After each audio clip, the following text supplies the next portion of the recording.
Do you know a phrase or a saying that some people say that just really gets on my nerves? They'll be like, man, I forgot more stuff than most people will ever learn. To which I'm like, so you're telling me that you have a bad memory? Oh, hi. What is up, folks? Welcome back to Ever So Slight. Jorge Nito here. Thanks for stopping by. Once again, welcome.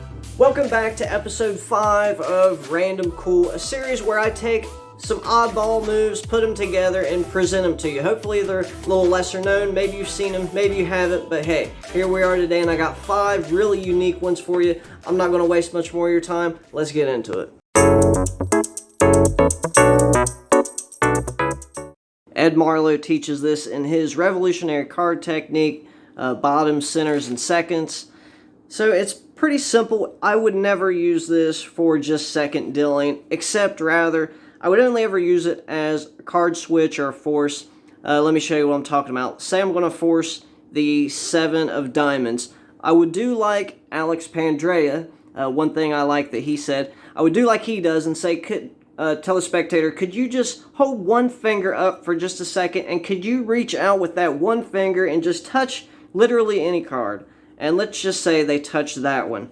Okay, now for just a second, I will say, okay, I'm going to give you a chance to change your mind, but do you want to? Okay, well, your card is the 7 of diamonds. So that might be how I would use it. It's kind of impractical, at least for me, but it is fun to do in practice, so let's check it out. So you're simply going to thumb count off 2 cards, just like this. Now I should mention this is my variation. What I like to do is readjust the grip. I kick down all the cards under this too, just a little bit. And I essentially take my index finger and I kind of hold these 2 cards in place. Now with the D'Amico double, you're kind of applying a downward pressure with the index and the thumb in order to get both cards to switch over, or flip over, I should say. But with the D'Amico second, you don't want to do this pressure with the index finger. Rather, you just want to leave it kind of there, applying pressure, stationary. Okay, so again, you're going to get 2 cards, thumb count off 2 cards. You're going to apply a slight downward pressure, and your thumb is going to quite literally peel off the card underneath that. Just like so. It's really not that hard to do. I watched Ed Marlo do this a bunch on YouTube, and it's really quite cool. So with that, and yeah, just practicing it over and over, it's really not that difficult to do. Alright, we'll go over this one more time. You got your force card, or you really don't even have to do that. If you're just wanting to practice the move, you just thumb count off 2 cards. I kind of readjust so I can kick the bottom packet back so I can get under this card like so. I apply pressure with the index as my thumb just quite literally peels away that card underneath. As you can see, it's coming from second from top. And that, my friends, is the D'Amico second deal.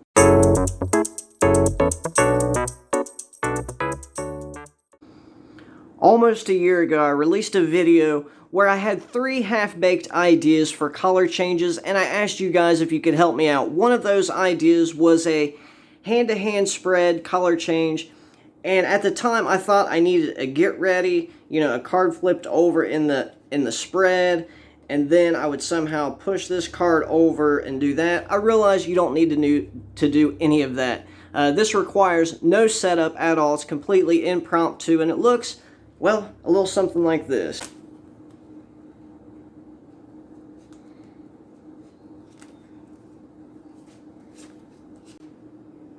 This is a really fun color change, but there's not a lot of utility that I can personally find with it, but it is fun to do. It's fun to practice. You essentially start a hand-to-hand spread, and you come to a stop where you, kind of like a call, you have the last card held on by a thread, essentially just by your middle finger, right? So you go into it, you come to the end of the spread, and you push one more card over, and that holds, the middle finger holds that one in place. From there, you flip the card over, which is, and you show it to be 4 spades. Now what you're essentially doing is I'm flipping the card over, but I'm also pushing with the card that I have held by my middle finger in the action of flipping it over. It sounds a little complicated. Maybe it is, but I really don't think it is. It's actually kind of simple. You're just simply, just like you would turn over a card, right? Except in the action of turning it back over, you're doing this number right here.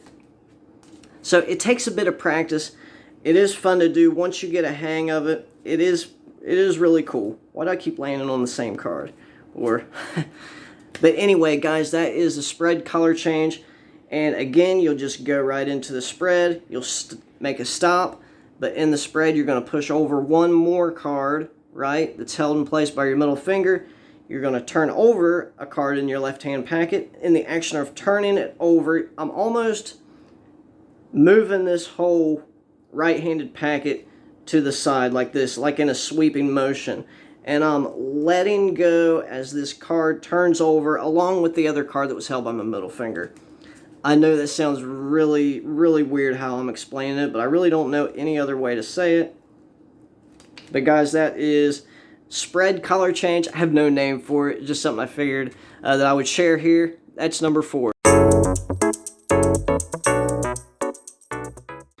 This is a pretty cool double turnover where I think I just did a triple. Yeah.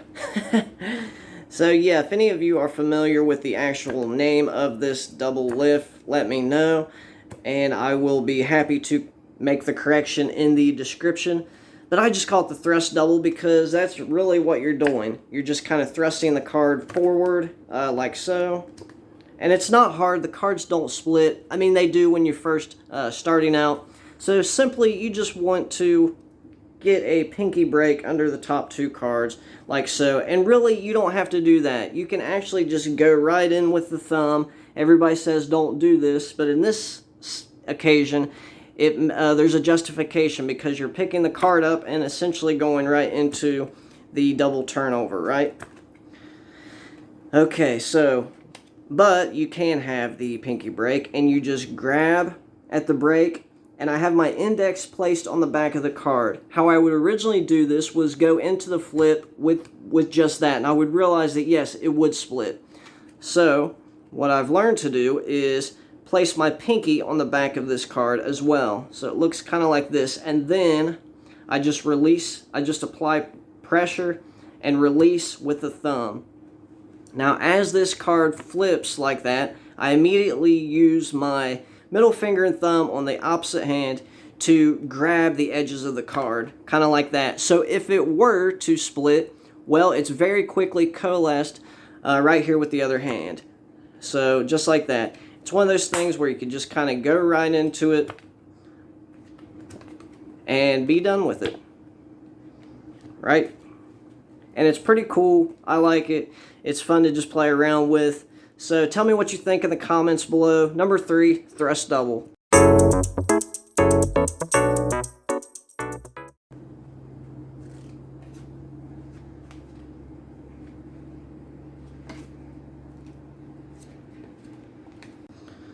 This one's pretty easy, pretty clean, has a lot of utility and application. It goes like this, just like you normally would whenever you're doing a tenkai. You bring the card down just like that. In the action of coming away, you're just going to swipe this card off into tenkai, just like so. And from there you could quite literally go into anything you want. Maybe you can act like it was a top control, whatever. Pretty easy, but you just take a card, you put it in the deck. You want to do the angle jog, so you're pushing down on this corner, on the left-hand corner, causing this jog to come out here. You're going to take your thumb and just kind of just rotate it around your thumb like so. My hand's in the way, right? And I like to use my index finger and pinky to carry it down. I'm applying pressure up here with the index so it don't do one of those. So essentially that's what it looks like. Now in this position, as if just to take the deck into your other hand, which is what you're literally going to do, I'm just doing this number under the cover of my hand. Middle finger and thumb is grabbing it just so I could grip this card, still it away. My other fingers come into place as the hand goes away, everything looks as it should.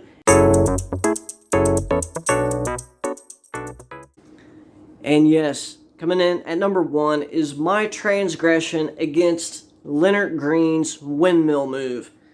I love this move by Lennart Green so much, and I'm so mad that I can't do that I came up with something that achieves the same thing that does, and so let's talk about that.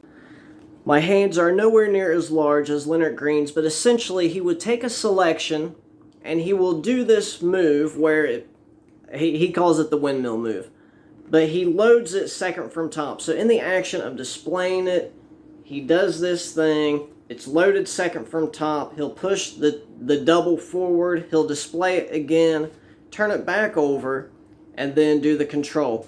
Now, the first part, it's important to mention this, but the selection very clearly is shown to be a single card.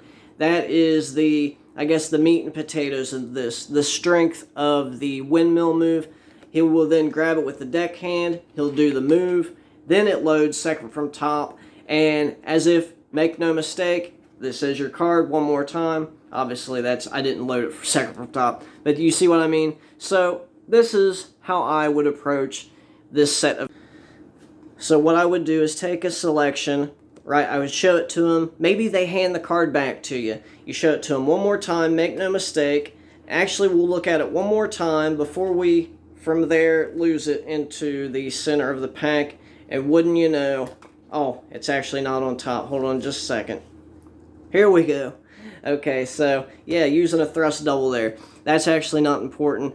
What I'm doing is showing them their selection in the action of whipping the card around to the top. I'm doing the Cardini move, loading the card second from top, coalescing everything. As I am doing that, I go right into a Stuart Gordon to show them just one more time before flipping over and then doing the control, which is really already done by this point, quite literally, because it is on top. And that's that. So, like I said, you know, they could hand you the card back however you want to do it. It doesn't matter. But all you're doing is just, I'm grabbing the non-pip corner. That's important because as I'm swinging this around, I want it to go flush with the deck, right? So I'm swinging it around. I'm kicking this card up. Everything is covered by my hand right here, I should mention. From there, I just coalesce real quick, do the Stuart Gordon. Stuart Gordon, turn it over for the final time, and then lose the indifferent card. Their card is on top. The wonders of the move that keeps on giving, the Cardini move. And that, my friends, number 1, my rebellion against Lennart Green's windmill move.